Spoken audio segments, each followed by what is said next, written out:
আমরা এসেছি বন্দাকের রাধাকৃষ্ণ মন্দিরের সামনে। এবার আমরা ভিতরে যাচ্ছি, আপনারা দেখুন কি সুন্দর মন্দির।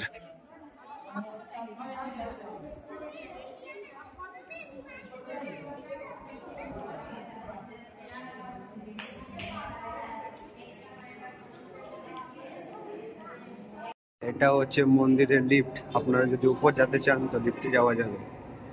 আপনারা যদি আসেন তো 4টার পরে আসবেন, কেন কি মন্দিরের গেট 4টার পরে খুলে।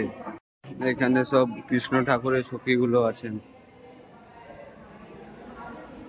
যাচ্ছে মন্দিরের উপরে।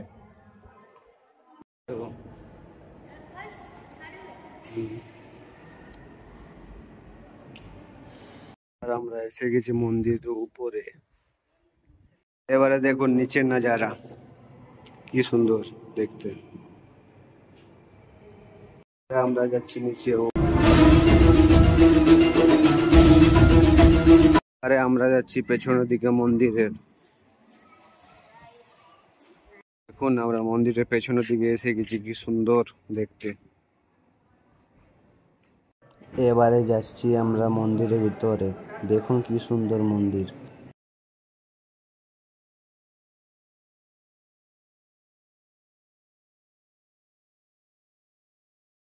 আজকের মতো শেষ গাইস, এবার নতুন ভিডিও জন্য রেডি থাকুন।